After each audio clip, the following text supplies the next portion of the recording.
Why is a path important? We all know people who make a lot of money, but hate their work.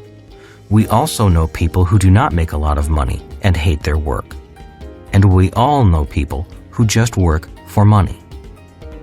A classmate of mine from the Merchant Marine Academy also realized he did not want to spend his life at sea.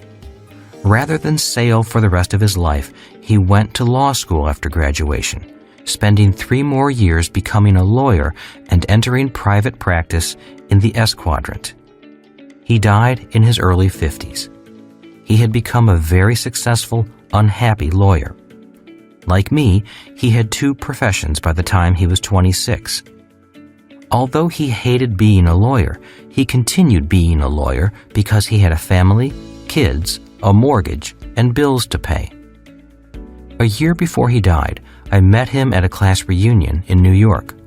He was a bitter man. "All I do is sweep up behind rich guys like you. They pay me nothing. I hate what I do and who I work for." "Why don't you do something else?" I asked. "I can't afford to stop working. My first child is entering college." He died of a heart attack before she graduated. He made a lot of money via his professional training, but he was emotionally angry, spiritually dead, and soon his body followed. I realize this is an extreme example. Most people do not hate what they do as much as my friend did. Yet it illustrates the problem when a person is trapped in a profession and unable to find their path. To me, this is the shortcoming of traditional education. Millions of people leave school only to be trapped in jobs they do not like. Even though they know something is missing, said Rich Dad, when it comes to money and the emotions attached to money, we all respond differently. And it's how we respond to those emotions that often determines which quadrant we choose to generate our income from. Different quadrants for different people, I said. That's right, said Rich Dad as we stood and headed for the door. And if you're going to be successful in any quadrant, you need to have more than just technical skills. You also need to know the core differences that cause people to seek different quadrants. Know that, and life will be much easier. We were shaking hands and saying goodbye as the valet brought my Rich Dad's car around. "Oh, one last thing," I said hurriedly. "Can my dad change?" "Oh, sure," said Rich Dad. "Anyone can change. But changing quadrants isn't like changing jobs or changing professions. Changing quadrants is often a change at the core of who you are, how you think, and how you look at the world. The change is easier for some people than for others, simply because some people welcome change and others fight it. And changing quadrants is most often a life-changing experience. It's a change as profound as the age-old story of the caterpillar becoming a butterfly. Not only will you change, but so will your friends. While you'll still be friends with your old friends, it's just harder for caterpillars to do the same thing butterflies do. So the changes are big changes, and not too many people choose to make them. Why A students fail. It is easy to see why so many A students fail in the world of money. A person may be highly educated mentally, but if they are not educated emotionally, their fear will often stop their body from doing what it must do. That is why so many A students get stuck in analysis paralysis, studying every little detail but failing to do anything. This analysis paralysis is caused by our educational system punishing students for making mistakes. If you think about it, A students are A students simply because they made the fewest mistakes. The problem with that emotional psychosis is that, in the real world, people who take action are the ones who make the most mistakes and learn from them to win in the game of life. Just look at Presidents Clinton and Bush. Clinton could not admit he had sex, and Bush too could not recall any mistakes he made during his presidency. Making mistakes is human, but lying about your mistakes is criminal, a criminal act known as perjury. When criticized for making 1,014 mistakes before creating the electric light bulb, Thomas Edison said, "I did not fail 1,014 times. I successfully found out what did not work 1,014 times." In other words, the reason so many people fail to achieve success is because they fail to fail enough times. It doesn't take money to make money.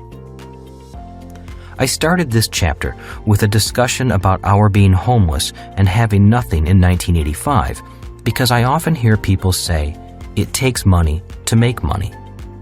I disagree. To get from homeless in 1985 to rich in 1989 and then to financial freedom by 1994 didn't take money. We had no money when we started, and we were in debt. It also doesn't take a good formal education. I have a college degree, and I can honestly say that achieving financial freedom had nothing to do with what I learned in college. I didn't find much demand for my years of studying calculus, spherical trigonometry, chemistry, physics, French, and English literature. Many successful people have left school without receiving a college degree. People such as Thomas Edison, founder of General Electric, Henry Ford, founder of Ford Motor Company, Bill Gates, founder of Microsoft, Ted Turner, founder of CNN, Michael Dell, founder of Dell Computers, Steve Jobs, founder of Apple Computer, and Ralph Lauren, founder of Polo. A college education is important for traditional professions, but not for how these people found great wealth. They developed their own successful businesses, and that was what Kim and I were striving for. So, what does it take? I am often asked, if it doesn't take money to make money, and schools don't teach you how to become financially free, then what does it take? My answer: it takes a dream, a lot of determination, a willingness to learn quickly, and the ability to use your God-given assets properly, and to know which quadrant in the Cashflow Quadrant is the right one for you to generate your income. Different quadrants, different people. Changing quadrants is often a change at the core of who you are. You can't teach an old dog new tricks, my highly educated dad always said. I had talked with him on several occasions, doing my best to explain the cash flow quadrant in an effort to give him some new financial direction. Nearing 60 years of age, he was realizing that many of his dreams weren't going to be fulfilled. His blacklisting seemed to go beyond the walls of state government. He was now blacklisting himself. "I tried it, but it didn't work," he said. My dad was referring to his attempts to be successful in the S quadrant as a self-employed consultant, and as a B when he poured much of his life savings into a famous ice cream franchise that failed. Being bright, he conceptually understood the different technical skills required in each of the 4 quadrants. He knew he could learn them if he wanted to. But there was something else holding him back.